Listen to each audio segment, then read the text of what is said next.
বলেছিলাম রব্বুল আলামিন মানুষের আত্মা যেরকম আসমান থেকে তার আদেশে মানুষের দেহের মধ্যে দান করেন, এর জন্য তার খাদ্যের প্রয়োজন হয়, তার সুস্থতার প্রয়োজন হয়, তার চিকিৎসার প্রয়োজন হয়। ওই চিকিৎসার জন্য, ওই সুস্থতার জন্য, ওই খাদ্য সবকিছু রব্বুল আলামিন নাজিল করেছেন কোরআনের মাধ্যমে।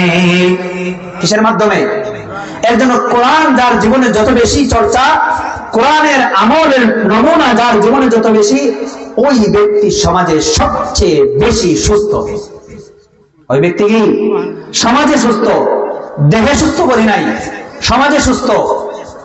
একটা মানুষের অন্তর যখন সুস্থ হয়ে যাবে, ওই মানুষ আর পরের ক্ষেতের মধ্যে আইল কাটতে যাবে না। বিজ্ঞান মানুষের জীবন যাত্রাকে সহজ করেছে ঠিকই, কিন্তু মানবাত্মার সংশোধনের রাস্তা দেখাইতে পারে না। বিজ্ঞান মানুষের জীবনযাত্রা কি করেছে? সহজ করেছে, কিন্তু মানবাত্মার সংশোধনের রাস্তা দেখাইতে পারে নাই। একটা রাষ্ট্র বিজ্ঞানের ছোঁয়ায় উন্নত থেকে উন্নত হতে পারে, কিন্তু দুর্নীতিমুক্ত রাষ্ট্র কখনো বিজ্ঞানের ছোঁয়ায় হতে পারে না। একটা রাষ্ট্রের মধ্যে বিজ্ঞানের ছোঁয়ায় চিকিৎসা বিজ্ঞান অনেক উন্নত হতে পারে, কিন্তু মানুষের আত্মাকে সংশোধন করার মতো বিজ্ঞানের কোনো পাওয়ার নাই। বিজ্ঞানের আবিষ্কার এই মানব সমাজকে, মানবকে চাঁদের দেশে নিয়ে গিয়েছে, মঙ্গল গ্রহে নিয়ে গিয়েছে, কিন্তু বিজ্ঞানের আবিষ্কারের কারণে এই বিজ্ঞান মানুষকে মানুষের সমাজে মানুষের মতো বসবাস করার থিওরি শিখাতে পারে নাই। এজন্য প্রিয় ভাইরা আমার, মানুষের আত্মা যখন ঠিক হয়ে যাবে, ওই মানুষের অন্তর যখন পরিশুদ্ধ হয়ে যাবে, তখন ওই মানুষটা সমাজের মধ্যে সোনার মানুষে পরিণত হয়ে যাবে। কিসের মানুষে? সোনার মানুষে পরিণত হয়ে যাবে। রাসূলের সাহাবী, মানুষের আত্মা যখন পরিশুদ্ধ হয়ে যাবে, ওই মানুষটা সোনার মানুষে পরিণত হয়ে যাবে। রাসূলের সাহাবীদের উদাহরণ। আসসালামু আলাইকুম ওয়া রাহমাতুল্লাহি ওয়া বারাকাতুহু। ওয়া আলাইকুম আসসালাম ওয়া রাহমাতুল্লাহ। ইন্নাল হামদুলিল্লাহ নাহমাদুহু ওয়া নাস্তাঈনুহু ওয়া নাস্তাগফিরুহু ওয়া নু'মিনু বিহি ওয়া নাতাওয়াক্কালু আলাইহি ونعوذ بالله تعالى من شرور أنفسنا ومن سيئات أعمالنا من يهده الله فلا مضل له ومن يضلله فلا هادي له وأشهد أن لا إله إلا الله وحده لا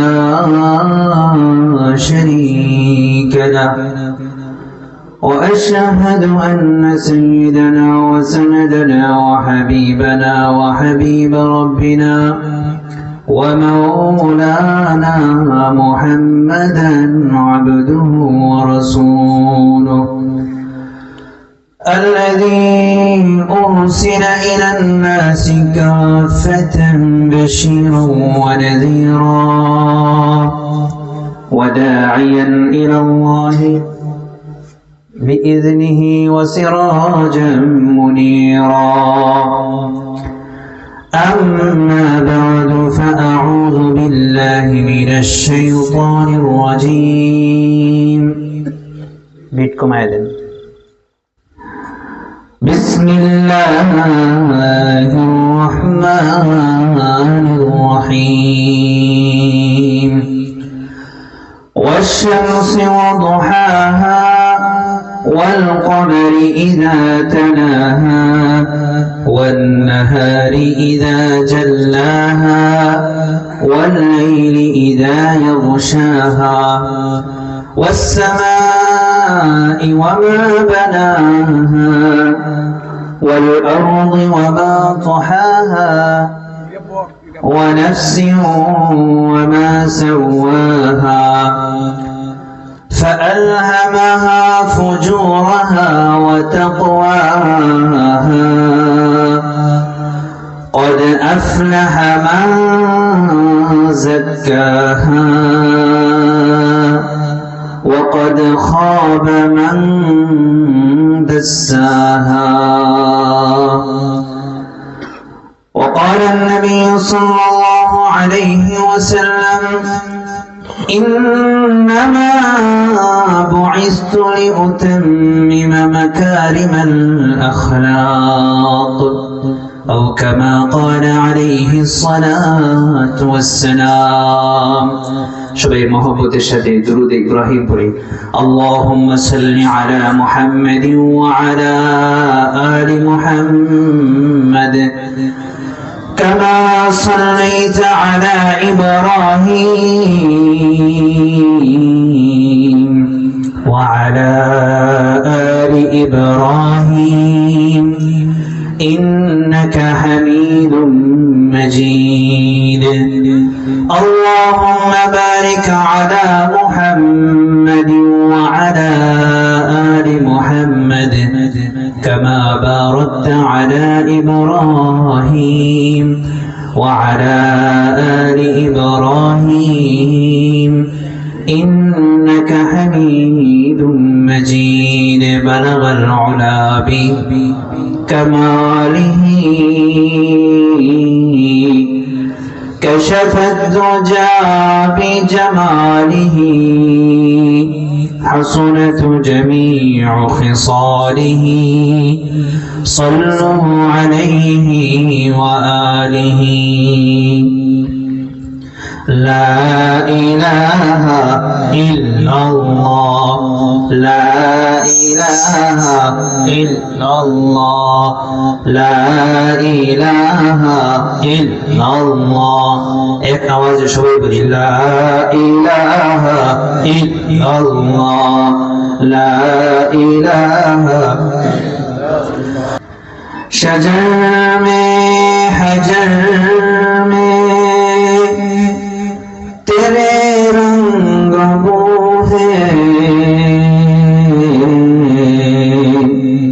जिधर देखा है उधर मौला तू ही तू है ला इलाहा इल्लल्लाह ला इलाहा इल्लल्लाह لا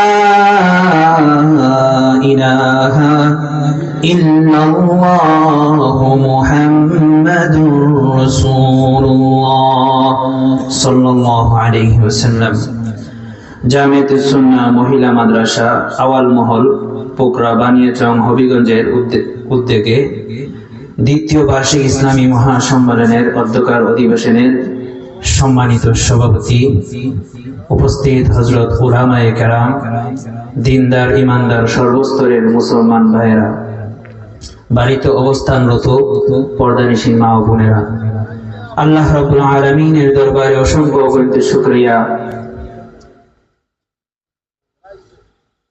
মালিক আমাদেরকে দয়া করে মায়া করে ভালোবেসে আজকের এই মুহূর্ত পর্যন্ত আমাদের হায়াত দান করে কোরআন সুন্নাহর এই মজলিসে আসার বসার তৌফিক দান করেছেন এর জন্য আমরা বেজার না খুশি এই খুশি প্রকাশ করার মাধ্যম হলো শুকরিয়া এজন্য সকলেই এক আওয়াজে দিলে ভক্তি শ্রদ্ধা নিয়ে ভালোবাসা নিয়ে আওয়াজ করে বলি আলহামদুলিল্লাহ আরো জোরে বলি আলহামদুলিল্লাহ আপনারা সকলে ভালো আছেন তো আলহামদুলিল্লাহ মুসলমান ভাই আপনি আমাকে চিনতেন না আমিও আপনাকে চিনতাম না চিনতেন দেখা হয়েছে কখনো আমি আপনাদেরকে কখনো দেখি নাই কিন্তু এই আপনাদের কাছে আসা আর আপনারা এখানে বসে থাকার এই যে একটা যোগসূত্র সেটা হলো আমি মুসলমান আপনি মুসলমান এর জন্য এখানে এসেছি ঠিক নেই যেন মুসলমান মুসলমানের জন্য ভালোবাসা মুসলমানের হৃদয়ে আরেক মুসলমানের জন্য টান তৈরি হওয়া এটা ঈমানের লক্ষণ কিসের লক্ষণ ঈমানের লক্ষণ রব্বুল আলামিন এই জমিনে যত মানুষ সৃষ্টি করেছেন যত ইনসান এবং জিন সৃষ্টি করেছেন দুই বস্তুর সমন্বয়ে সৃষ্টি করেছেন কয় বস্তু আজকের এই মাহফিল থেকে আমরা সবক নিব তো ইনশাআল্লাহ।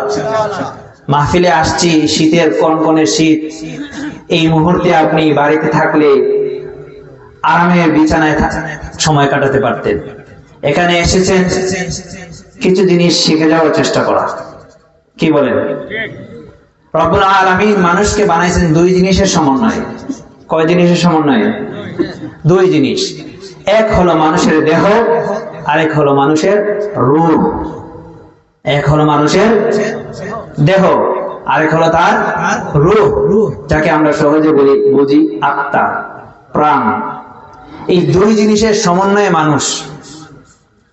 এই দুই জিনিসকে আল্লাহ তাআলা দুই ধরনের উপকরণ দিয়ে বানাইছেন। কয় ধরনের উপকরণ? কথা বুঝতেছেন না? মানুষের দেহ এবং রূহ, এই দুই জিনিসের সমন্বয়ে এই ব্যক্তিকে মানুষ বলা হয়। কোন ব্যক্তির শরীরে রূহ নাই, ওই ব্যক্তির আর সামাজিক কোনো নাম থাকে না। ওই ব্যক্তির এক নাম হয়ে যায়, সে লাশে পরিণত হয়ে যায়। কথা বলেন না? একজন মানুষ অনেক উচ্চ শিক্ষায় শিক্ষিত ছিল, এলাকার কৃতি সন্তান ছিল, সকল মানুষের সেরেতাজ ছিল, মাথার মুকুট ছিল, কিন্তু ওই মানুষটার প্রাণবায়ু বের হয়ে গিয়েছে। ওই মানুষ কি আর মানুষের মহলে থাকতে পারবে? তাকে কোথায় নিয়ে যেতে হবে? কবরস্থানে নিয়ে যেতে হবে, ঠিক কিনা? তাহলে দুই জিনিসের মাধ্যমে সমষ্টির নাম হলো মানুষ। দুই জিনিসের সমষ্টির নাম কি? মানুষ। রূহ যদি না থাকে তাহলে ওই মানুষকে আর মানুষ বলা হয় না। ওই মানুষের সামাজিক নাম, ওই মানুষের রাষ্ট্রীয় নাম, ওই মানুষের আদমশুমারির নাম সব কিছু পরিবর্তন হয়ে একটা টাইটেলে চলে আসে, লাশে পরিণত হয়ে যায়, ঠিক না? এ রব্বুল আলামিন আমাদেরকে আপনাকে বানাইছেন রূহ এবং দেহের সমন্বয়ে। দেহ মানুষের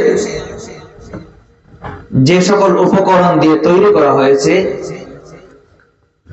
মাটি, বাতাস, পানি, আগুন, এই চারটা উপকরণ আরবি ভাষায় বলা হয় আল আনাসিরুল আরবা। কি বলা হয়? আল আনাসিরুল আরবা, চারটি উপকরণ। জিন জাতির সৃষ্টি মাটি না আগুন দিয়ে? আগুন দিয়ে। মানুষ জাতির সৃষ্টি কি দিয়া? মাটি দিয়ে। রব্বুল আলামিন কোরআনে কারিমে এটা ঘোষণা করেছেন। আল্লাহ তাআলা সূরা মুমিনুনের মধ্যে বলেন, ওয়ালাকাদ খালাকনাল ইনসান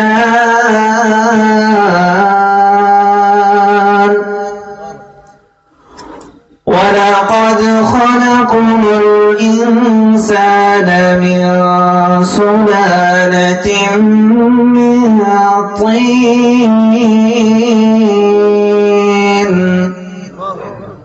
রব্বুল আলামিন কোরআনে কারীমের মধ্যে ঘোষণা করেন, বলেন আমি মানুষ জাতিকে সৃষ্টি করেছি মাটির সারাংশ দিয়ে, মাটির মূল উপাদান দিয়ে মানুষকে সৃষ্টি করেছি।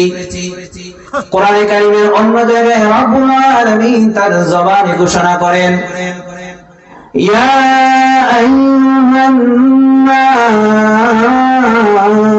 নাস ইন কুনতুম ফি রাইবিন মিনাল বা'সি فإنا خلقناكم من تراب।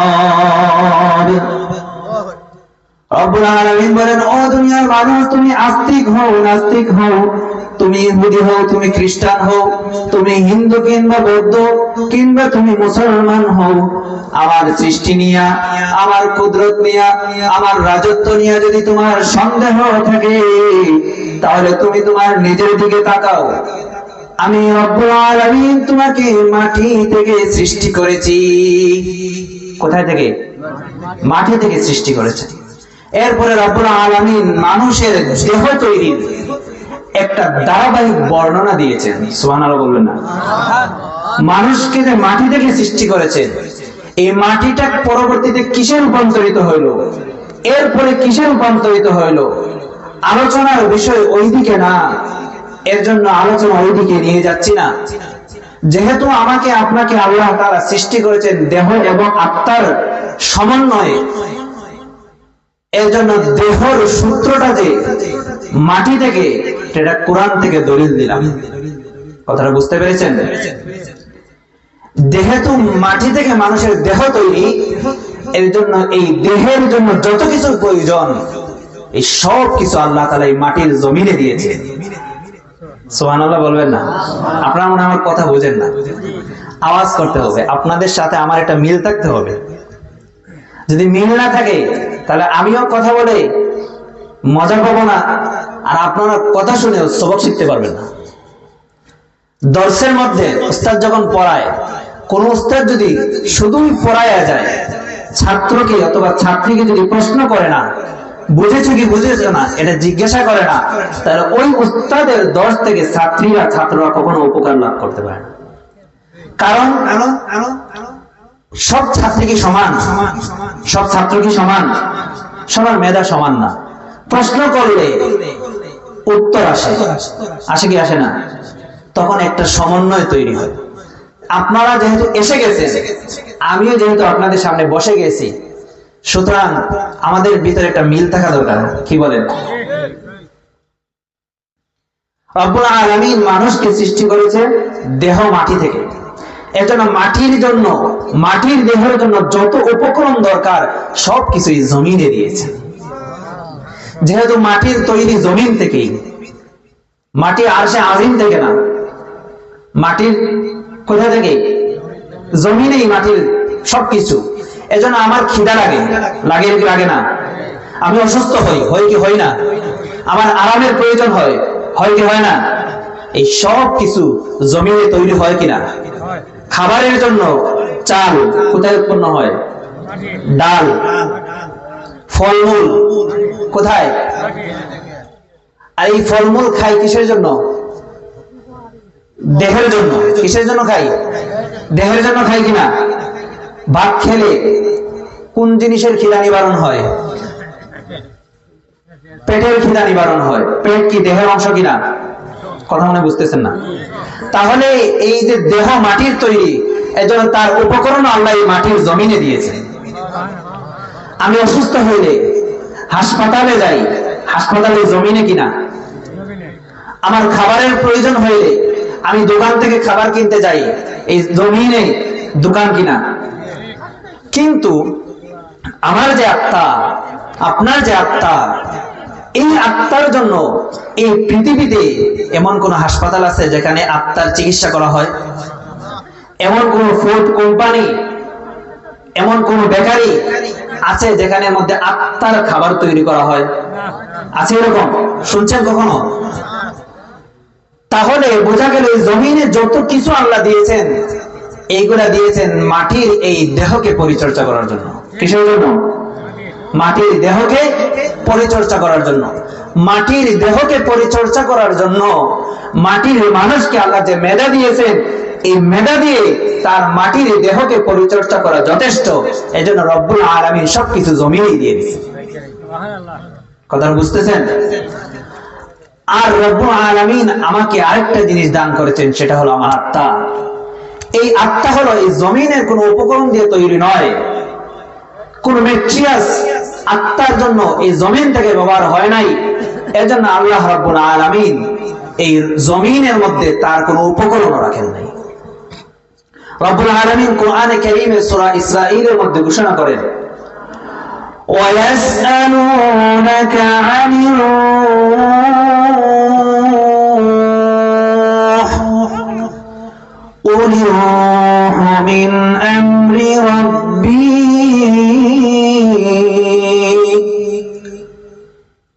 আল্লাহ রাব্বুল আলামিন বলেন, ও আমার নবী, আপনাকে আপনার উম্মতেরা প্রশ্ন করবে, জিজ্ঞাসা করবে, এই দেহর মধ্যে যে আত্মা দেওয়া হয়, এই আত্মাটা কোন উপাদান দিয়ে তৈরি করা হয়েছে?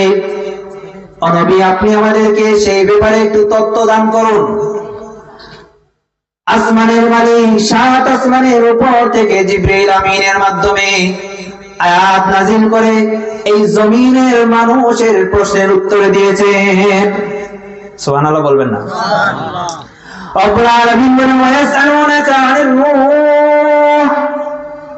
ইহুদিরা নবীর কাছে এসে জিজ্ঞাসা করলো, মুহাম্মদ, তুমি যদি সত্য নবী হয়ে থাকো তাহলে মানুষের দেহের ভিতরে যে আত্মা থাকে ওই আত্মাটা কোন জিনিস দিয়ে তৈরি করা হয়েছে? ওই আত্মার উপাদানটা কি? ওই নফসের উপাদানটা কি? তুমি একটু আমাদেরকে বলো। রব্বুল আলামিন তার প্যারা হাবিবকে সহযোগিতা করলেন। সাত আসমানের উপর থেকে জিবরাইল আমিনের মাধ্যমে রূহের তত্ত্ব নাজিল করে দিলেন। রব্বুল আলামিন বলেন, ইয়াসআলুনাকা আনির রূহ, নবী আপনি ঘোষণা করে দেন, কুলির রূহু মিন আমরি রাব্বি। এই যে রূহের যে বিষয়টা, এই বিষয়টা হলো আমার রবের নির্দেশ। রূহ কি? আমার রবের নির্দেশ। ওমা উতিতুম মিনাল ইলমি ইল্লা কালিলা, ও জগতের মানুষ, তোমাকে আমি মেধা দিয়েছি ঠিকই, তোমাকে আমি জ্ঞান বিজ্ঞান দান করেছি ঠিকই, কিন্তু তোমার জ্ঞান বিজ্ঞান আমার জ্ঞান বিজ্ঞানের মহা সমুদ্রের মধ্যে ফুটার মতো। কিসের মতো? সুইচ, একটা সুইচ। এটাকে যদি সমুদ্রের মধ্যে ডুবানো হয়, চুবানো হয়, এটাকে তুললে এটার মাথার মধ্যে কয় মণ পানি থাকবে?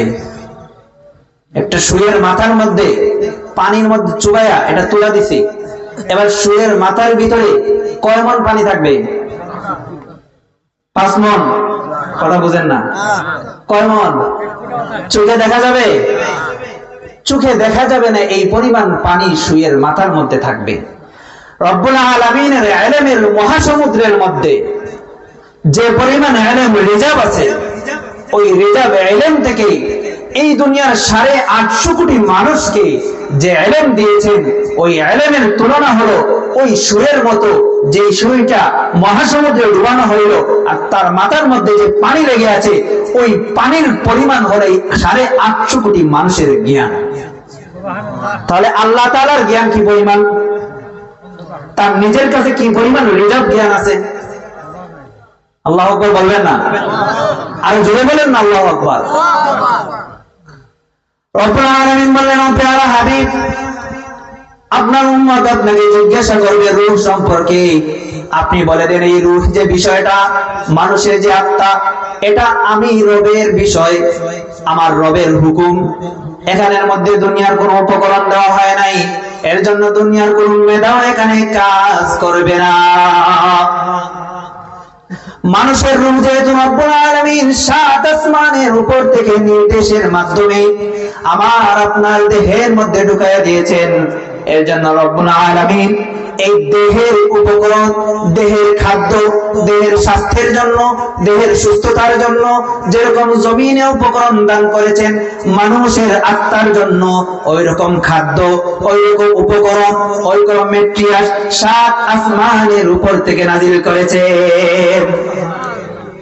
রব্বুল আলামিন কোরআনে কারিমে ঘোষণা করেন, ওয়াশ-শামসি ওয়া দুহাহা ওয়াল কমারি ইযা তালাহা ওয়ান নাহারি ইযা জাল্লাহা ওয়াল লাইলি ইযা ইয়াগশাহা ওয়াস সামাই ওয়া মা বানাহা ওয়াল আরদি ওয়া মা তাহাহা ونفس وما سواها فألهمها فجورها وتقواها।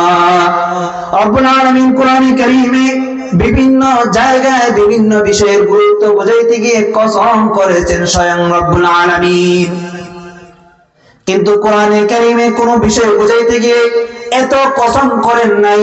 মানুষের আত্মার ব্যাপারে গুরুত্ব বুঝাইতে গিয়া রব্বুল আলামিন সূরা শামসের 7 আয়াতের মধ্যে 14 বার কসম করেছেন। কয়বার? 14 বার কসম করেছেন। কোরআনে এত কসম একসাথে আর কোথাও নেই। আমরা কসম করি কখন? একটা জিনিসের গুরুত্ব বোঝানোর জন্য কসম করি, করি কি করি না? কিসের জন্য করি? গুরুত্ব বোঝানোর জন্য। রব্বুল আলামিন তো তার কথা এমনিই সত্য, তিনি সাধারণভাবে কথা বললেই এটাই চির সত্য। সেখানে আমাকে আপনাকে বোঝানোর জন্য কসম করেছেন, তাও একবার দুইবার নয়, 14 বার। কয়বার? সুবহানাল্লাহ, আসতে পারবেন? রব্বুল আলামিন বলে দিন, এই দুনিয়ার মানুষকে আমি দুইটা গুণ দান করেছি। কয়টা গুণ? দুইটা গুণ দান করেছি। মানুষের ভিতরে যে গুণ আছে ওই গুণ দিয়ে সে ভালো মন্দ যাচাই করতে পারে। পারে কি পারে না?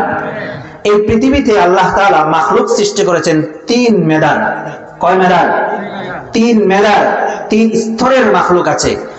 এক শ্রেণীর মাখলুক হলো যাদেরকে আল্লাহ সৃষ্টি করেছেন যে কাজের জন্য, যে দায়িত্ব দিয়ে, যে জায়গার জন্য, তার সৃষ্টির পর থেকে আজও পর্যন্ত, এমনকি কিয়ামত পর্যন্ত সে তার ওই দায়িত্বের মধ্যে নিয়োজিত। তার দায়িত্বের ব্যাপারে সে কখনোই অবহেলা করে না।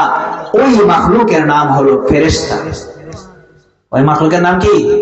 যাকে যে কাজে নিয়োজিত করা হয়েছে এর বাহিরে সে আর করে না। আরেক প্রকার মাখলুক আল্লাহ তৈরি করেছেন, তার জীবনের কোনো লক্ষ্য নাই, জীবনের কোনো সাজানো গোছানো কোনো প্ল্যান নাই। সে সকাল থেকে সন্ধ্যা যাপন করে, সন্ধ্যা থেকে সকাল যাপন করে। সে স্বাভাবিকভাবেই ভালো মন্দ বিচার করার তার যোগ্যতা নাই। ওইটা হলো চতুষ্পদ জন্তু। কথা বুঝতেছেন? একটা গবাদি পশু, আপনি একটি গরু পালেন, ওই গরু কখনো যদি আপনার গোয়াল ঘর থেকে ছুটে যায়, তার গায়ে গলার রশিটা যদি খুলে যায়, তাহলে সে প্রথমে গিয়ে মালিকের খেতেই খাবারটা মুখ দেয়। দেখি দেয় না? গোয়াল ঘর তো মালিকের জায়গায় থাকে। তো মালিকের জায়গার পাশে ধরেন সিমের গাছ, পেঁপে গাছ অথবা ধান লাগানো আছে। তো গরু কি কখনো এটা ভাবে এই মালিকই তো আমাকে খাওয়ায়, এই মালিকই তো আমাকে সবকিছুর ব্যবস্থা করে দিল, তার ক্ষেতের মধ্যে কিভাবে মুখটা লাগাই? এরকম চিন্তা করে? আপনাদের এলাকার গরু করে এরকম? পৃথিবীর কোন গরু এরকম করে? কোন মহিষ এরকম করে? কোন ছাগল? তার ভালো মন্দ যাচাই করার গুণ নাই। এই মেধাই আল্লাহ তাকে দেয় নাই, এর জন্য তাকে চতুষ্পদ জন্তু বলা হয়। তার ভালো মন্দ যাচাই করার গুণ নাই।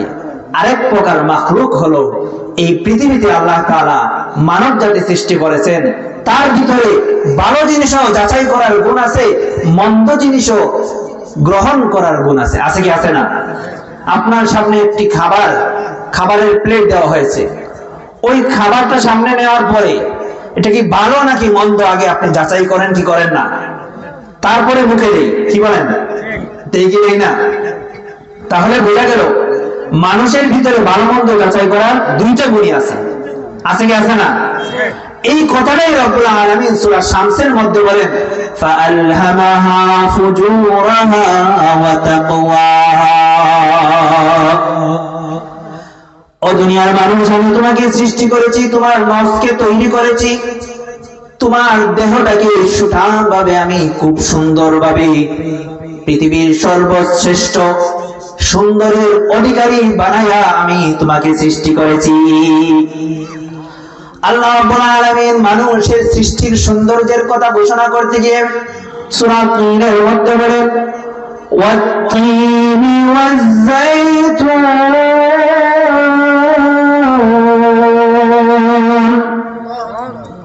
ওয়া তুরি সিনিনা ওয়া হাদাল বালাদিল আমিন।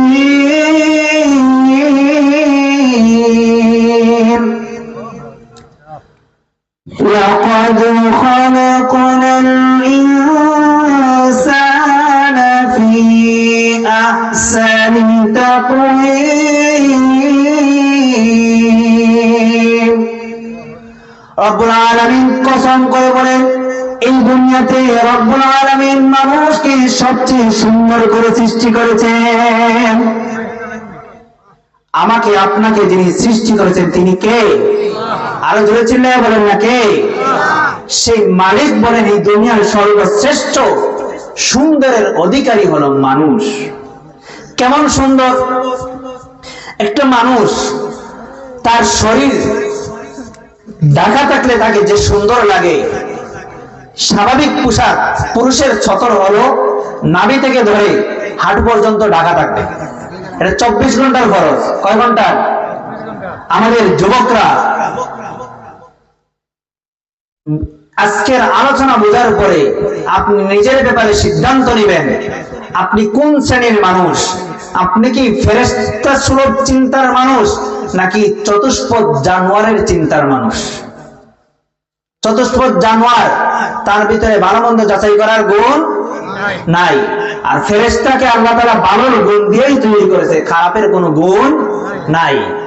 এর মাঝামাঝি হলো মানুষ, যার ভিতরে ভালো গুণ আছে, খারাপ গুণ আছে। ভালো গুণ যদি গ্রহণ করে ওই মানুষটা আশরাফুল মাখলুকাত হয়ে যায়,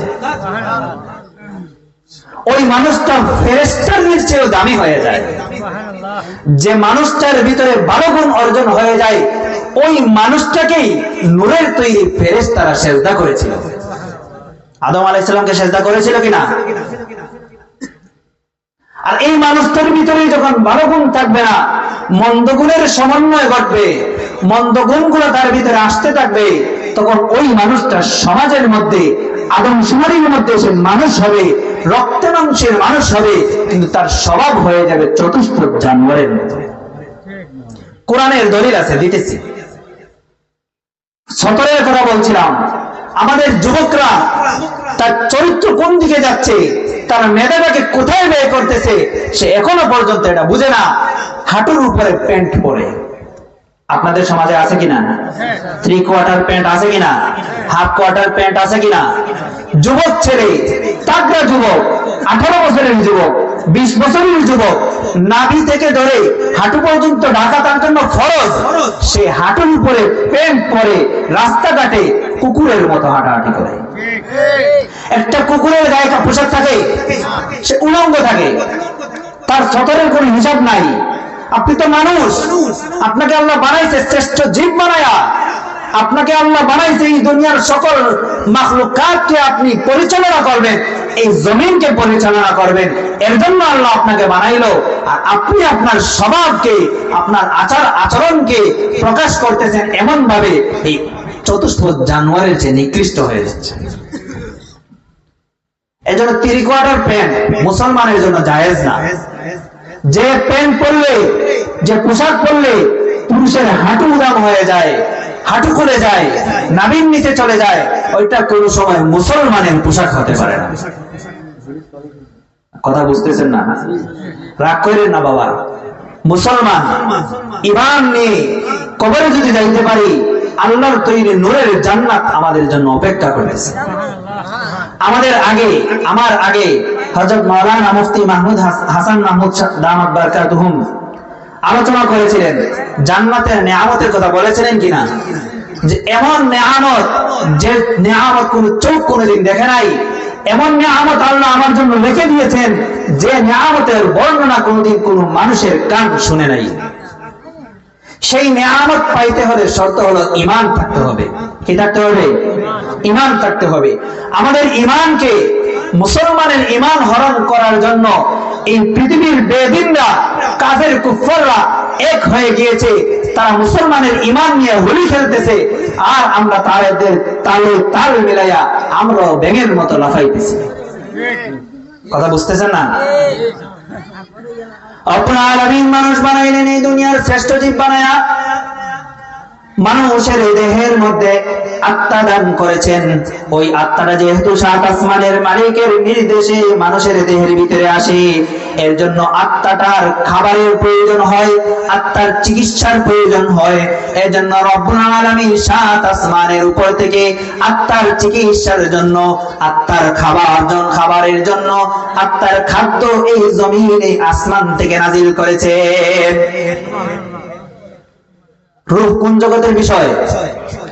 মানুষের আত্মা কোথাকার? জমিনের না আকাশের? আকাশের মালিকের নির্দেশ। আত্মাটা কোথায় থেকে আসে? মানুষের দেহের ভিতরে প্রাণ কোথায় থেকে আসে? কোন হাসপাতাল থেকে আসে? সরকারের ফান্ড থেকে আসে? এলাকার কোন গণ্যমান্য ব্যক্তির কাছ থেকে আসে? কোথায় থেকে আসে বলেন না ভাই? কোথায় থেকে আসে? আল্লাহর পক্ষ থেকে আসে। রূহটা কোথায় থেকে আসে? আল্লাহর পক্ষ থেকে, 7 আসমানের মালিকের নির্দেশে আসে। এর জন্য এর খাদ্যের দরকার। দেহ যেরকম সুস্থ থাকার জন্য 3 বেলা খাই কি খাই না? দেহ অসুস্থ হলে ডাক্তারের কাছে যাই কি যাই না? সিরিয়াস হয়ে গেলে হাসপাতালে ভর্তি হয় কি হয় না? আরো সিরিয়াস হলে অপারেশন করতে হয় কি হয় না? দেহের চিকিৎসা এগুলা। ঠিক আত্মার চিকিৎসার জন্য সাত আসমানের মালিক 5 বেলা খাদ্য দান করেছেন, 5 ওয়াক্তের নামাজ। আচ্ছা, নামাজ পড়লে পেট ভরে, এরকম কোন ওয়াজ জীবনে শুনছেন? এরকম কেউ বলে? নামাজ পড়লে স্বাস্থ্য ঠিক হয়ে যায়, নামাজ পড়লে ডায়াবেটিস ভালো হয়ে যায়, নামাজ পড়লে হার্ট অ্যাটাকের রোগী সুস্থ হয়ে যায়, এরকম শুনছেন? এটা খাদ্যের সাথে, পেটের সাথে সম্পৃক্ত? কিসের সাথে সম্পৃক্ত? আত্মার সাথে সম্পৃক্ত। কিসের সাথে? নামাজ পড়লে আত্মা সুস্থ হয়। কি সুস্থ হয়? যে ব্যক্তি নামাজ পড়বে ওই ব্যক্তির আত্মা সুস্থ থাকবে। রমজানের রোজা দেহ সুস্থ থাকার জন্য নাকি আত্মা সুস্থ থাকার জন্য? আত্মা সুস্থ থাকার জন্য। হজের বিধান দেহ সুস্থ থাকার জন্য না আত্মা সুস্থ থাকার জন্য? যাকাতের বিধান দেহ সুস্থ থাকার জন্য না আত্মা সুস্থ থাকার জন্য? আত্মা সুস্থ থাকার জন্য। দেহের যেরকম খাদ্যের প্রয়োজন হয় সুস্থতার জন্য, দেহের কিছু রোগ আছে, রোগগুলা দেহের মধ্যে আসলে দেহ দুর্বল হয়ে যায়, এরকম আত্মার কিছু রোগ আছে, এই রোগগুলো যদি আত্মা আক্রান্ত হয়, এই রোগে আক্রান্ত হয়ে যায়, তাহলে ওই মানুষের আত্মাটা রোগাক্রান্ত হয়ে যায়। আত্মার রোগ হলো কি? হিংসা। দেহের রোগ হলো জ্বর, সর্দি, কাশি। দেহের রোগ কিনা? কথা বলেন না। ডায়াবেটিস কিসের রোগ? হার্টের প্রবলেম কিসের রোগ? দেহের রোগ। হাড্ডি ক্ষয় হয়ে যায়। এই যে বয়স্ক যারা আছেন তাদেরকে জিজ্ঞাসা করে দেখেন না, বয়স হয়ে গেছে, কোমরে ব্যথা, হাঁটুতে ব্যথা, চাইলেও দীর্ঘক্ষণ বসা যায় না, চাইলেই দীর্ঘক্ষণ হাঁটা যায় না, হয় কি হয় না? তাহলে আত্মার রোগ আছে। আত্মার রোগ হলো হিংসা। হিংসা কিসের রোগ? অহংকার কিসের রোগ? পরনিন্দা কিসের রোগ? লৌকিকতা কিসের রোগ? আত্মার রোগ। আত্মা সুস্থ থাকার জন্য খাদ্যের যেরকম আছে, আত্মা অসুস্থ হওয়ার জন্য কিছু রোগও আছে। এখন বুদ্ধিমান মানুষ যে হয়, সে তার দেহকে সুস্থ থাকার জন্য খাবারও খায়, আবার অসুস্থ না হওয়ার জন্য অসুস্থ হয় এমন জিনিস থেকে বেঁচে থাকে। থাকে কি থাকি না? ঠান্ডা লাগবে এর জন্যই তো শীতের কাপড় পরছি, কেন? যেন সর্দি না হয়। বৃষ্টির সময় ভিজি না, কেন? যেন জ্বর না আসে। কথা বলেন না। তাহলে আত্মাকে সুস্থ রাখার জন্য আমাকে নামাজ পড়তে হবে, আত্মার শক্তি যোগানোর জন্য আমাকে রোজা রাখতে হবে, আত্মাকে পাওয়ারফুল করার জন্য আমাকে হজের বিধান আমার উপরে ফরজ হলে হজ আদায় করতে হবে। আবার আত্মা যেন রোগাক্রান্ত না হয় এর জন্য আমি হিংসা বর্জন করতে হবে। কি বর্জন করতে হবে? আত্মা যেন অসুস্থ না হয় এর জন্য আমাকে মিথ্যা কথা বলা পরিহার করতে হবে। আজও পর্যন্ত কোন মানুষ মিথ্যা বলার কারণে তার দেহ অসুস্থ হয়েছে এরকম মানুষ পাইছেন? তাহলে বোঝা গেল মিথ্যা বলা এটা দেহের রোগ না, এটা কিসের রোগ? আত্মার রোগ। এজন্য রব্বুল আলামিন এই 7 আসমানের মালিক কোরআনুল কারীম নাযিল করেছেন মানবতার সংশোধনের জন্য। কিসের জন্য? মানবতার সংশোধনের জন্য কোরআন নামক প্রেসক্রিপশন দান করেছেন। সুবহানাল্লাহ বলবেন না? এই দুনিয়ার কোন মানুষ সে যদি ব্যক্তিগতভাবে কোরআনকে ফলো করে চলে, এই দুনিয়ার কোন মানুষ যদি তার পারিবারিক জীবনে কোরআনকে অনুসরণ করে চলে, এই দুনিয়ার কোন মানুষ যদি তার সামাজিক জীবনকে কোরআনকে প্র্যাকটিস করে চলে, এই দুনিয়ার কোন ব্যক্তি যদি কোরআনকে অনুসরণ করে তার রাষ্ট্র পরিচালনা করে, রব্বুল আলামিন ঘোষণা করেন ওই সমাজ, ওই রাষ্ট্র, ওই ব্যক্তি, ওই পরিবার আল্লাহ রাব্বুল আলামিনের ঘোষণা অনুযায়ী সোনার দেশে পরিণত হয়ে যায়। রব্বুল আলামিন কোরআনে কারীমে ঘোষণা করেন,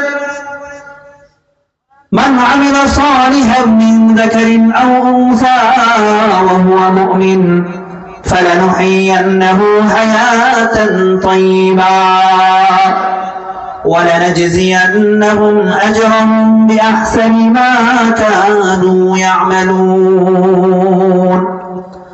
رب العالمين বলেন এই দুনিয়ার কোন নারী কোন পুরুষ, চাই সে কালো হোক কিংবা সাদা হোক, চাই সে বাংলাদেশি হোক, চাই সে ইউরোপিয়ান হোক, চাই সে আরবি হোক, চাই সে আজমি হোক, যে অঞ্চলের, যে এলাকার, যে গ্রামের, যে শহরের মানুষ হোক না কেন, সে যদি ঈমানের রাস্তায় উঠে যায়, সে যদি আমলের রাস্তায় উঠে যায়, রব্বুল আলামিন আসমানের মালিক ঘোষণা করেন, এই জমিনে তাকে আমি একটা পুরস্কার দান করব, আর তার মৃত্যুর পরে আমি তাকে আরেকটা পুরস্কার দান করব। সুবহানাল্লাহ বলবেন না? যদি কোনো মানুষ ঈমানের রাস্তায় উঠে যায়, আমলের রাস্তায় উঠে যায়, তাহলে রব্বুল আলামিনের ঘোষণা তাকে কয়টা পুরস্কার দিবেন? দুইটা পুরস্কার দান করবেন। কয়টা পুরস্কার? এক নম্বর পুরস্কার জমিনেই দিবেন, নগদ দিবেন। দ্বিতীয় পুরস্কার তার জন্য রিজার্ভ রেখে দিবেন, জান্নাতের ফয়সালা করে দিবেন। রব্বুল আলামিন বলেন, ফালানুহিয়ান্নাহু হায়াতান তাইয়্যিবা, যখন মানুষ ঈমানের রাস্তায় উঠে যাবে, আমলের রাস্তায় উঠে যাবে, তার আত্মাকে যখন সংশোধন করবে, কাকে সংশোধন করবে? আত্মাকে যখন সংশোধন করে, রবের হুকুম অনুযায়ী আত্মার খাদ্য যোগান দিবে, রবের হুকুম অনুযায়ী আত্মার যে সকল রোগ আছে রোগগুলো পরিত্যাগ করবে। আল্লাহ রাব্বুল আলামিন ঘোষণা করেন, এই জমিনে আমি তাকে সুখময় জীবন দান করব। কিসের জীবন দান করবেন? সুখের জীবন দান করবেন। আচ্ছা, হযরত বেলাল হাবশী নাম শুনেছেন? বেলাল হাবশী নাম শুনেছেন? কে কে শুনেন নাই? হাত তুলেন তো। সবাই শুনেছেন? মাশাআল্লাহ। ফেরাউনের নাম শুনেছেন? কে কে শুনেন নাই? হাত তুলেন তো। সবাই শুনেছেন? বেলাল হাবশী, আবু জাহেলের নাম শুনেছেন? বেলাল হাবশী নামের সাথে হাবশী লাগানো হয়। কি লাগানো হয়? হাবশী মানে এমন এরিয়ার মানুষ, যে এরিয়ার মানুষ কুচকুচে কালো। হাবশা এলাকার মানুষ কুচকুচে কালো, যে কালোর কোনো বর্ণনাই নাই। আবার ওই অঞ্চলের মানুষকে আল্লাহ এমন ভাবে তৈরি করেছেন, দেহের গঠনটাও সুন্দর না, ঠোঁট মোটা, চোখগুলা ভিতর দিয়ে ঢুকে থাকে, চুলগুলা কুকরানো, দেখতে সুন্দর লাগবে। এরকম একজন মানুষ ছিলেন বেলাল হাবশী রাদিয়াল্লাহু আনহু। আবু লাহাব নাম শুনেছেন? আবু লাহাবের নাম শুনেছেন? কোরআনে একটা সূরা আছে, সূরাতুল লাহাব। এই আবু লাহাব সুন্দর দেহের অধিকারী ছিল, লাল চেহারার অধিকারী ছিল, কিন্তু বেলাল হাবশী রাদিয়াল্লাহু আনহু ঈমানের রাস্তায় ওঠার কারণে, আমলের রাস্তায় ওঠার কারণে 1450 বছর পরে এসেও আজকে এই বানিয়াচং, এই কোন এলাকা? পুকরা না? আওয়াল মহল এলাকার মানুষ আজও পর্যন্ত বেলাল হাবশীকে চিনে এবং মহব্বতের সাথে স্মরণ করে। করেন না? এই মজলিসে হয়তো বেলাল নামের নামও আছে। আপনাদের এলাকায় বেলালের নাম নাই? সুমাইয়া রাদিয়াল্লাহু তাআলা আনহার নামে কি মেয়েদের নাম নাই? অনেক মেয়ের নাম আছে সুমাইয়া, আছে কি আছে না? আচ্ছা, কোন মানুষের নাম এই জমিনে অনেক টাকার অধিকারী, অনেক ধন সম্পদ, অনেক ডিগ্রির অধিকারী, কিন্তু নাম ফেরাউন আছে? এই জমিনে একজনের নাম পাওয়া যাবে? ফেরাউন, নমরুদ, কারুন, আবু জাহেল নাম পাওয়া যাবে? আবু লাহাব নাম পাওয়া যাবে? কেন? ওরা তো ওই সমাজের সর্বশ্রেষ্ঠ ব্যক্তির অন্তর্ভুক্ত ছিল। তারা রাষ্ট্রনায়ক ছিল, বাদশা ছিল, ধনভাণ্ডারের মালিক ছিল, সমাজের নেতা ছিল। তাহলে এখনের মানুষ কেন স্মরণ করে না? তাহলে বোঝা গেল, ঈমানের রাস্তায় যারা চলবে না, আমলের রাস্তায় যারা চলবে না, দুনিয়ার জিন্দেগিতে উপস্থিত হয়তো তার কিছু মানুষ থাকবে, কিন্তু সে তার জীবনে সফল না। এর জন্য পরবর্তী প্রজন্ম তাকে আর অনুসরণ করে না। যে ব্যক্তি ঈমানের রাস্তায় উঠে যাবে, যে নারী ঈমানের রাস্তায়, আমলের রাস্তায় উঠে যাবে, সামাজিক ভাবে হয়তো তার তেমন স্ট্যাটাস থাকবে না, সামাজিক ভাবে হয়তো সে তত একাডেমিক ভাবে শিক্ষিত হবে না, সামাজিক ভাবে হয়তো তার কোনো ধন সম্পদ থাকবে না। আসমানের মালিক বলেন, ওই ব্যক্তি দুনিয়ার সবচেয়ে মহব্বতের মানুষ আমার কাছে হয়ে যাবে। একজন ইমানদার, সে যতই সামাজিক ভাবে নিম্ন শ্রেণীর হোক না কেন, সে একজন দিন মজুর হোক না কেন, সে কৃষিকাজ করুক না কেন, সে মানুষের বাড়িতে কামলা খাটুক না কেন, সে যদি ঈমানের রাস্তায় উঠে যায়, আমলের রাস্তায় উঠে যায়, আসমানের মালিকের কাছে সে সবচেয়ে বেশি প্রিয় হয়ে যায়। আল্লাহর নবী প্যারা হাবিব সাল্লাল্লাহু আলাইহি ওয়াসাল্লাম ওই সময়কার কাফের সমাজের নেতৃস্থানীয় লোকদেরকে ঈমানের দাওয়াত দেওয়ার জন্য একটা মজলিস ডাকলেন। ওই মজলিসের মধ্যে আবু জাহেল উপস্থিত ছিল, ওই মজলিসের মধ্যে উতবা সাইবার মতো ব্যক্তিরা উপস্থিত ছিল, যারা জাহিলি সমাজের নেতৃস্থানীয় ব্যক্তি হিসেবে পরিচিত ছিল। এমন সময় রাসূলের এক সাহাবী, অন্ধ সাহাবী আব্দুল্লাহ ইবনে উম্মে মাকতুম রাদিয়াল্লাহু আনহু আগমন ঘটল। নবীর সাহাবী অন্ধ, কি অন্ধ সাহাবী নবীর দরবারে এসে, নবী কোন মজলিসে বসা আছে দেখতেছেন কিনা? দেখতেছেন? অন্ধ সাহাবীরা দেখেন। নবীর দরবারে এসে সরাসরি নবীর মজলিসে উপস্থিত হয়ে নবীজিকে বললেন, ইয়া রাসূলুল্লাহ আল্লিমনি মা আল্লামাকাল্লাহ। ওগো আল্লাহর হাবিব, আল্লাহর রাসূল, আসমানের মালিক আপনাকে যে দ্বীন শিখাইছেন, কোরআনের যে বিধান আপনার উপরে নাযিল করেছেন, ওই কোরআনের বিধান আমাকে শিখান, কোরআনের আমল আমাকে শিখান। আমি যেন কোরআনের আমল শিখে আমার জীবনের মধ্যে ফিটিং করতে পারি, আমি যেন ঈমানওয়ালা আমলওয়ালা হইতে পারি। সুবহানাল্লাহ বলবেন না? নবীর অন্ধ সাহাবী কথা বলার জন্য নবীর মজলিসে এসেছেন দ্বীন শিখার জন্য। কিসের জন্য? অন্ধ সাহাবী দ্বীন শিখার জন্য নবীর মজলিসে এসেছেন। আর আমরা চোখে দেখি সুস্থ দেহের অধিকারী আমার এলাকার ভিতরে দিন জাননেওয়ালা হক্কানি উলামায়ে কেরাম আছেন, মসজিদের ইমাম আছে। আমি আজও পর্যন্ত একদিন গিয়া নিজের থেকে জিজ্ঞাসা করলাম না, উস্তাদ হুজুর নামাজের ফরজ কয়টা, নামাজের ওয়াজিব কয়টা, অজুভঙ্গের কারণ কয়টা, গোসলের ফরজ কয়টা, আমাকে একটু শিখাইয়া দেন। এইরকম প্রশ্ন আমরা করি। নবীর অন্ধ সাহাবী দ্বীনের প্রতি কতটা আগ্রহ, কতটা ভালোবাসা, দ্বীন শিখার জন্য অন্ধ হওয়ার পরে নবীর মজলিসে আসছেন দ্বীন শিখার জন্য। আর এই জামানায় বাংলাদেশের মানুষকে আল্লাহ তাআলা কত সহজ ব্যবস্থা করে দিয়েছেন। উলামায়ে কেরাম ঘরে ঘরে, পাড়ায় পাড়ায়, মহল্লায় মহল্লায়। এরপরে আমরা দ্বীন শিখি না, আমরা নামে মুসলমান, কাজে কর্মে আমরা হিন্দু খ্রিস্টানের চেয়ে বেশি। কথা বলেন না? মুসলমানের সন্তান সকাল যাপন করে আল্লাহর নাম ব্যতীত, মুসলমানের সন্তান সন্ধ্যা যাপন করে আল্লাহর নাফরমানির মধ্যে, সে কি মুসলমান নাকি আল্লাহর দুশমন? আমরা মুসলমান। এক হাদিসে, তিরমিজি শরীফের হাদিস, রাসূলুল্লাহ সাল্লাল্লাহু আলাইহি ওয়াসাল্লাম বলেন, আল কাইয়িসু মান দানা নাফসাহু ওয়া আমিলা লিমা বা'দাল মাউত। এই দুনিয়ার সবচেয়ে জ্ঞানী বুদ্ধিমান ওই ব্যক্তি যে তার নিজের নফসকে কন্ট্রোল করে, নিজের নফসের লাগাম টেনে ধরে, মন চাইলে যেখানে সেখানে চলে যায় না, মনে চাইলো গান শুনতে গান শুনে না, মনে চাইলো যৌবনের তাড়নায় একটা নারীর সাথে খারাপ সম্পর্কে, খারাপ রিলেশনের মধ্যে যাইতে, কিন্তু যায় না আল্লাহর ভয়ে। মন চাইলো বন্ধুদের সাথে হারাম জায়গায় আড্ডা দিতে, কিন্তু যায় না আল্লাহর ভয়ে।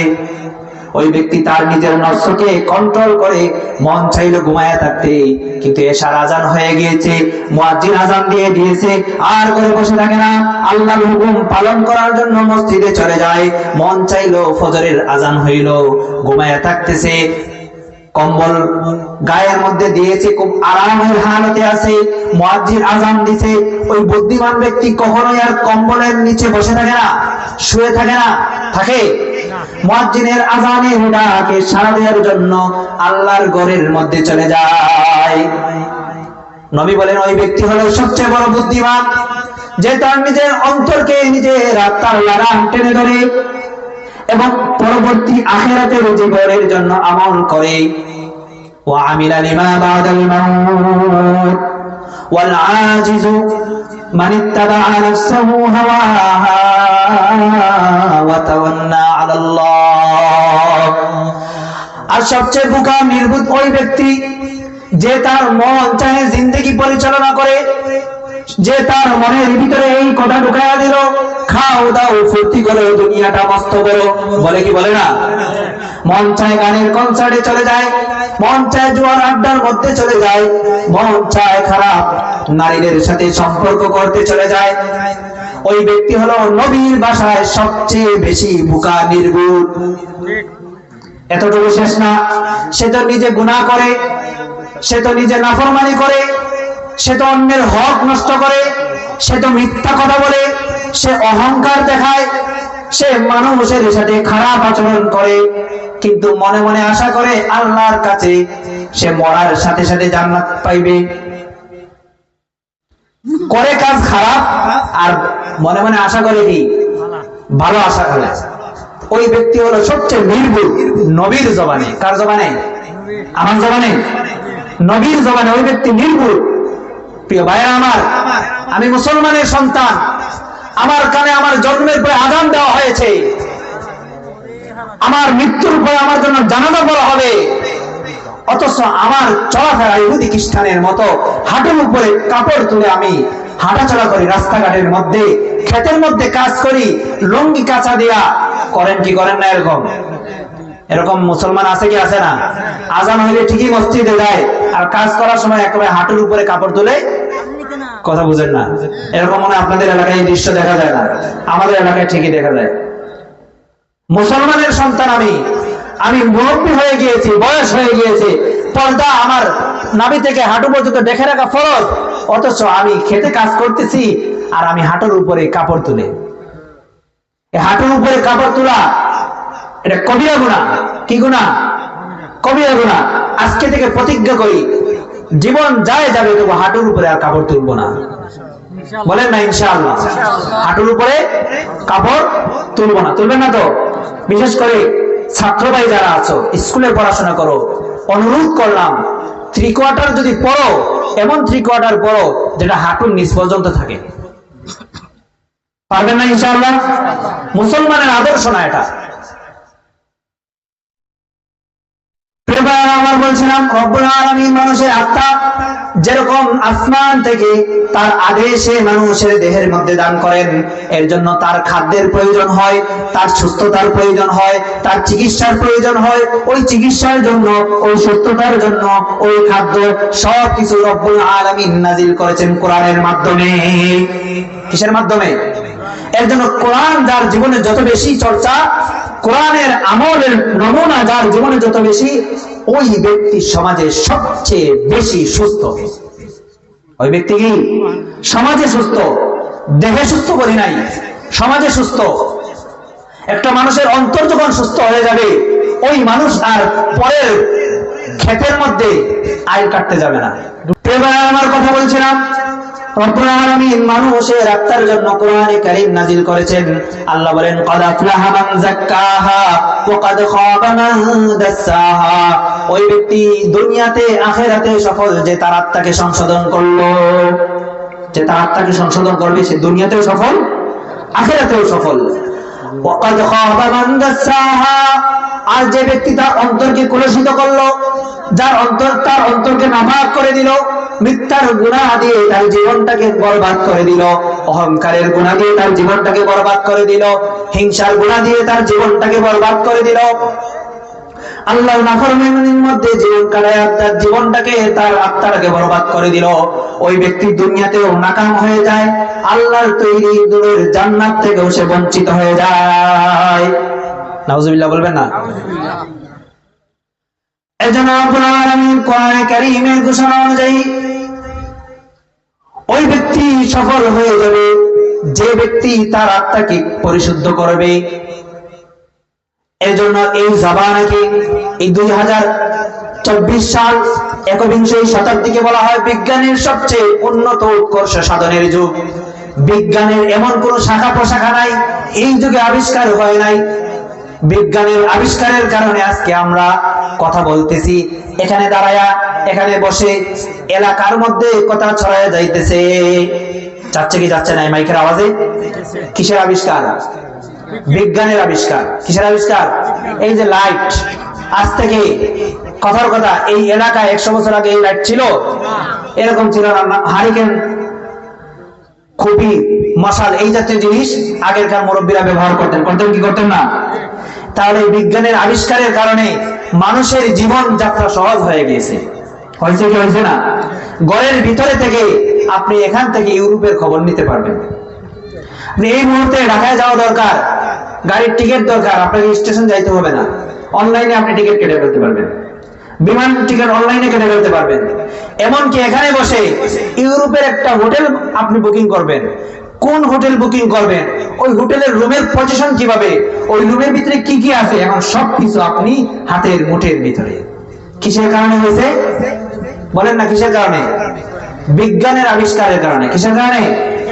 বিজ্ঞানের আবিষ্কারের কারণে। এর জন্য বর্তমান সময়কে, এই একবিংশ শতাব্দীকে বলা হয় বিজ্ঞানের যৌবনকাল। কি বলা হয়? বিজ্ঞানের যৌবনকাল। মানুষের জীবনের এমন কোন শাখা প্রশাখা নাই যে শাখা প্রশাখায় বিজ্ঞানের ছোঁয়া লাগে নাই। কথা বলেন না? কিন্তু এই বিজ্ঞান একবিংশ শতাব্দীতে আবিষ্কার হয়েছে ঠিকই, কিন্তু বিজ্ঞানের আবিষ্কার হওয়ার পরেও, মানুষের জীবন যাত্রা সহজ হওয়ার পরেও, এই বিজ্ঞানের যৌবনকালে এসে মানুষ চরম অশান্তির মধ্যে আছে। এই বিজ্ঞানের আবিষ্কারের যুগে এসে মা তার সন্তানের কাছে লাঞ্ছিত অপমানিত হচ্ছে, মেয়ের হাতে বাবা খুন হচ্ছে, ভাইয়ের হাতে ভাই খুন হচ্ছে, বোনের হাতে বোন লাঞ্ছিত হচ্ছে। হচ্ছে কি হচ্ছে না? তাহলে বোঝা গেল বিজ্ঞান মানুষের জীবন যাত্রাকে সহজ করেছে ঠিকই, কিন্তু মানবাত্মার সংশোধনের রাস্তা দেখাইতে পারে না। বিজ্ঞান মানুষের জীবনযাত্রা কি করেছে? সহজ করেছে, কিন্তু মানবাত্মার সংশোধনের রাস্তা দেখাইতে পারে নাই। একটা রাষ্ট্র বিজ্ঞানের ছোঁয়ায় উন্নত থেকে উন্নত হতে পারে, কিন্তু দুর্নীতিমুক্ত রাষ্ট্র কখনো বিজ্ঞানের ছোঁয়ায় হতে পারে না। একটা রাষ্ট্রের মধ্যে বিজ্ঞানের ছোঁয়ায় চিকিৎসা বিজ্ঞান অনেক উন্নত হতে পারে, কিন্তু মানুষের আত্মাকে সংশোধন করার মতো বিজ্ঞানের কোনো পাওয়ার নাই। বিজ্ঞানের আবিষ্কার এই মানব সমাজকে, মানবকে চাঁদের দেশে নিয়ে গিয়েছে, মঙ্গল গ্রহে নিয়ে গিয়েছে, কিন্তু বিজ্ঞানের আবিষ্কারের কারণে এই বিজ্ঞান মানুষকে মানুষের সমাজে মানুষের মতো বসবাস করার থিওরি শিখাতে পারে নাই। আমার মানুষের আত্মা যখন ঠিক হয়ে যাবে, ওই মানুষের অন্তর যখন পরিশুদ্ধ হয়ে যাবে, তখন ওই মানুষটা সমাজের মধ্যে সোনার মানুষে পরিণত হয়ে যাবে। কিসের মানুষে? সোনার মানুষে পরিণত হয়ে যাবে। রাসূলের সাহাবী, মানুষের আত্মা যখন পরিশুদ্ধ হয়ে যাবে, ওই মানুষটা সোনার মানুষে পরিণত হয়ে যাবে। রাসূলের সাহাবীদের উদাহরণ হযরত উমর ইবনুল খাত্তাব রাদিয়াল্লাহু আনহু রাসূলের জানের দুশমন ছিলেন। ছিলেন কি ছিলেন না? রাসূলকে হত্যা করার জন্য মক্কা থেকে রওনা দিবেন। আল্লাহ রাব্বুল আলামিন চাইলেন তার এই বান্দাকে তার আপন করে নিতে। উমরকে ইসলামের জন্য কবুল করে নিলেন। হযরত উমর ইবনুল খাত্তাব রাদিয়াল্লাহু তাআলা আনহু যখন রাসূলকে হত্যা করার জন্য ঘোড়ার উপরে সওয়ার হয়ে রওনা দিলেন, প্রতিমধ্যে যখন একজন তাকে পাইল, জিজ্ঞাসা করলো, উমর তুমি কোথায় যাও? উমর দেরতহীন ভাষায় অহংকার নিয়ে, গর্ব নিয়ে বললেন, মুহাম্মাদের, সবাই বলেন সাল্লাল্লাহু আলাইহি ওয়াসাল্লাম, মুহাম্মাদের মাথা কর্তন করতে যাই। আজকে মুহাম্মদকে আমার হাত থেকে কেউ বাঁচাতে পারবে না। এই মুহাম্মাদের জন্য আমাদের আরব সমাজের মধ্যে একটি বিশৃঙ্খলা দেখা দিয়েছে, সুতরাং মুহাম্মদকে শেষ করে ফেলতে হবে। এই উদ্দেশ্যে হযরত উমর ইবনে খাত্তাব রাদিয়াল্লাহু আনহু ঘোড়ার উপরে সওয়ার হয়ে রওনা দিলেন। ওই ব্যক্তি তখন বলল, ও উমর, তুমি কাকে হত্যা করতে যাচ্ছ? আগে নিজের ঘরের খোঁজ নাও না কেন? তুমি যে হত্যা করতে যাচ্ছ, তোমার ঘরের ভিতরেই তো মুহাম্মদের অনুসারী তৈরি হয়ে রয়েছে। উমর ইবনে খাত্তাব যখন এই কথা শুনলেন, সাথে সাথেই তার গায়ের মধ্যে রাগ তৈরি হয়ে গেল, দেহের মধ্যে রাগের আলামত প্রকাশ পাইল। কি বলো, কে আমার পরিবারের মধ্যে এমন আছে যে মুহাম্মদের অনুসারী হয়ে গেল? ওই ব্যক্তি বলে তোমার বোন এবং তোমার বোনের জামাই ইসলাম গ্রহণ করে মুহাম্মাদের অনুসারী হয়ে গেছে। এবার হযরত ওমর ইবনে খাত্তাব রাদিয়াল্লাহু আনহু নবীজিকে হত্যা করার জন্য না গিয়ে সরাসরি নিজের বোনের ঘরে চলে গেলেন।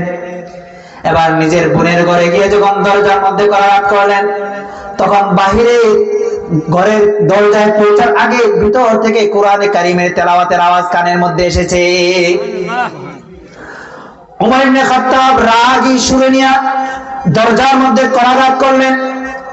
বোন যখন ভাইয়ের উপস্থিতি টের পাইল, ভাই তো জানে বোনের মেজাজ, আর বোন তো জানে ভাইয়ের মেজাজ।